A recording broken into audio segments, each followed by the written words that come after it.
प्रिय विद्यार्थियों, आज के इस वीडियो में हम संक्षेपण विषय पर चर्चा करेंगे। यह विषय बीए प्रथम वर्ष में अध्ययनरत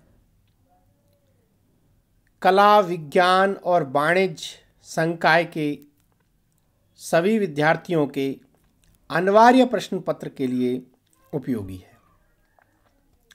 संक्षेपण से हमारा तात्पर्य है किसी भी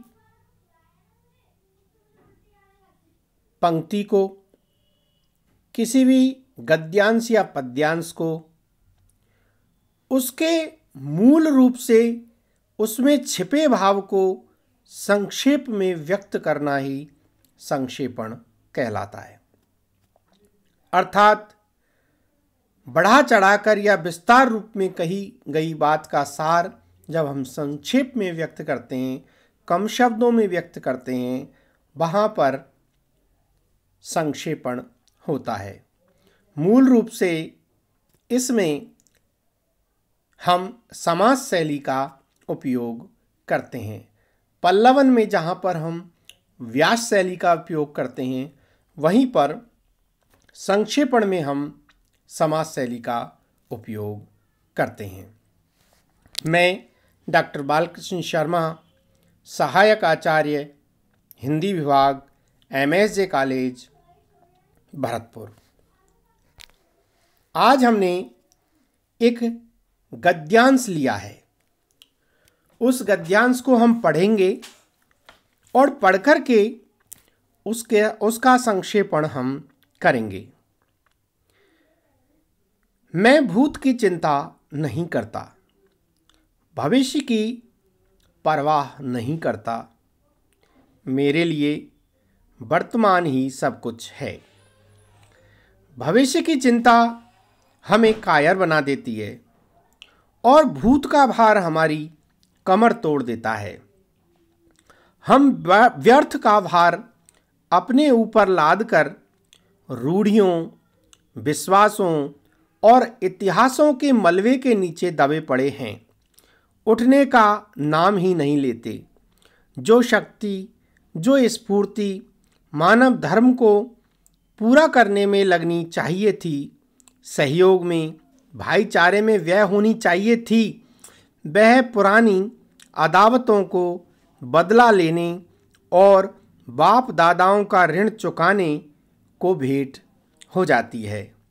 और यह जो ईश्वर और मोक्ष का चक्कर है, इस पर तो मुझे हंसी आती है। यदि परीक्षा में हमें यह गद्यांश दे दिया जाए और इसका संक्षेपण करने के लिए कहा जाए, संक्षेपण के साथ साथ हमसे उसका उचित शीर्षक देने को भी कहा जाता है। हमने इस गद्यांश को पढ़ा। इस गद्यांश में लेखक वर्तमान में जीना चाहता है। उसे भविष्य और भूत दोनों ही रुचिकर नहीं है। वह वर्तमान का भरपूर उपयोग कर लेना चाहता है। यदि हम एक पंक्ति में इसका शीर्षक बताएंगे तो वह होगा, वर्तमान का चिंतन सर्वश्रेष्ठ है, या वर्तमान का चिंतन श्रेयस्कर है। यह तो हुआ इसका शीर्षक। लेखक ने बहुत सारी बातें इधर उधर की इसमें बताई हैं। अब यदि हमें इसका संक्षेपण करने को कहा जाए तो हम इसमें लिखेंगे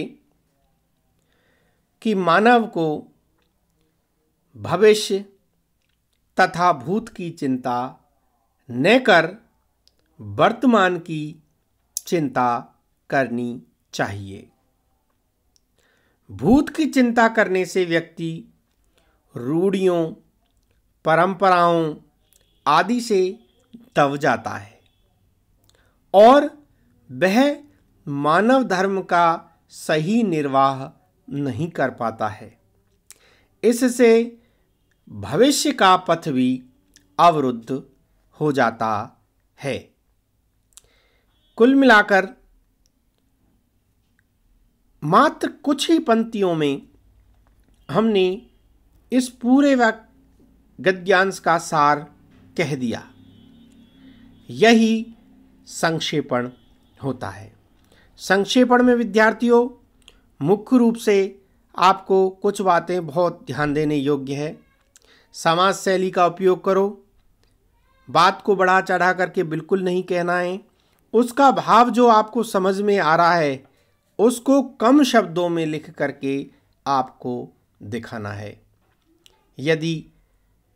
यदि आपने उसको हूबहू उतार दिया या उसकी हूबहू नकल कर दी तो वह संक्षेपण नहीं होगा। अतः संक्षेपण के लिए आपको बहुत ध्यान देने की आवश्यकता है कि कम से कम शब्दों का उपयोग कर जो निर्धारित शब्द सीमा है उसी के अंतर्गत आपको बात कहनी है। अब हम दूसरे वीडियो में दूसरा गद्यांश लेकर के आएंगे। धन्यवाद।